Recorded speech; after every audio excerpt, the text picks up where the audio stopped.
বর্তমানে যে নিত্য প্রয়োজনীয় দ্রব্যমূল্যের ঊর্ধ্বগতি এটা নিয়ন্ত্রণের জন্য যাতে মানুষের জীবন ধারণের মূল যে উপাদান খাদ্য এই খাদ্যগুলো যাতে মানুষের ক্রয় ক্ষমতার মধ্যে থাকে।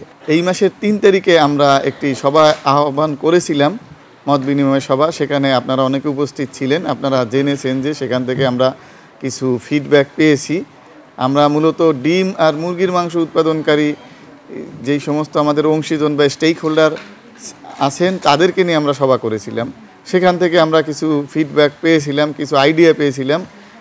সেই আইডিয়া থেকেই মূলত আমাদের আজকের এই প্রাণীজ খাদ্য সংশ্লিষ্ট অংশীজনের সাথে মত বিনিময় সভা। আমরা এই সভাটা করছি হচ্ছে পবিত্র রমজানকে সামনে রেখে, পাশাপাশি বর্তমানে যে নিত্য প্রয়োজনীয় দ্রব্যমূল্যের ঊর্ধ্বগতি এটা নিয়ন্ত্রণের জন্য যাতে মানুষের জীবন ধারণের মূল যে উপাদান খাদ্য এই খাদ্যগুলো যাতে মানুষের ক্রয় ক্ষমতার মধ্যে থাকে। আমাদের আজকে এই ধরনের দ্বিতীয় সভা।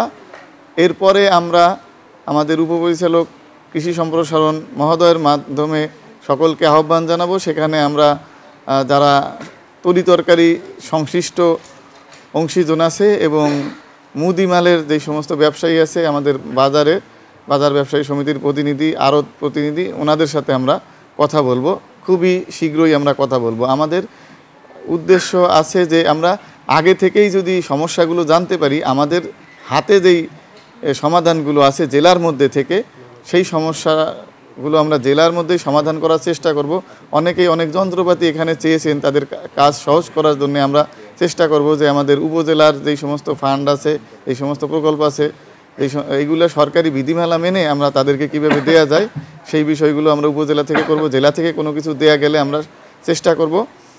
পাশাপাশি আমাদের যেই সমস্ত সমস্যা আমরা এখান থেকে সমাধান করতে পারবো না, সেইগুলো আমরা কেন্দ্রীয় পর্যায়ে সমাধানের জন্য আমরা বিভিন্ন মন্ত্রণালয় এবং দপ্তরে পাঠিয়ে দিব।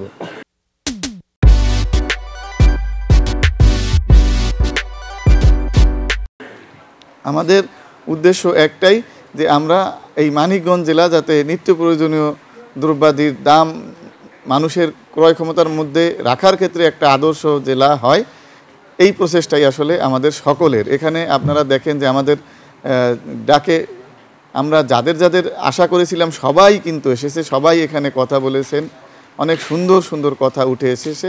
এইগুলো আমরা রেকর্ড করে রাখবো, আমরা এগুলো লিখে রাখতেছি। এইগুলোই আসলে আপনাদের মতামতগুলো আমাদের চলার পথকে অনেক সহজ করে দেবে, আমাদের কাজকর্মকে অনেক সহজ করে দেবে। আমি চেষ্টা করব আপনাদের সহযোগিতা। ইতিমধ্যে আমি যেই পরিমাণে পেয়েছি, ভবিষ্যতে এগুলো আরও জোরদার হবে, আরও টেকসই হবে। ধন্যবাদ আপনাদের সকলকে।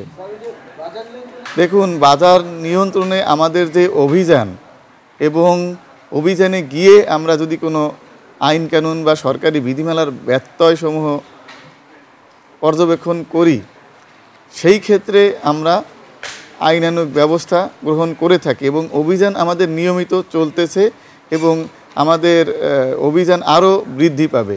আসলে এই বিষয়গুলো জানার জন্যই তো আমরা এই আয়োজন করেছি। আমরা এখন জানলাম যেই ধরনের আইনগত প্রক্রিয়া আছে সেইগুলো যাতে দ্রুত পালন করে পুকুর খনন বা পুকুর সংস্কার করা যায়, পাশাপাশি পরিবেশও যাতে রক্ষিত হয়, কেউ যাতে তাদের প্রতিষ্ঠানের ময়লা আবর্জনা এদিক ওদিক ফেলে পরিবেশ দূষিত না করতে পারে, সেই বিষয়ে আমরা খেয়াল রাখবো। কারণ পরিবেশ দূষণ হলে আবার আমাদের অন্য ধরনের রোগ ব্যাধি হবে, নানান ধরনের অসুস্থতা হবে, এইগুলো যাতে আমাদের না হয় এই বিষয়ে আমরা খেয়াল রাখবো। আমাদের কর্মকর্তাগণ এই বিষয়ে সচেতন আছেন, আরও তারা মনে করি যে বেশি সচেতন হবেন আজকের পর থেকে।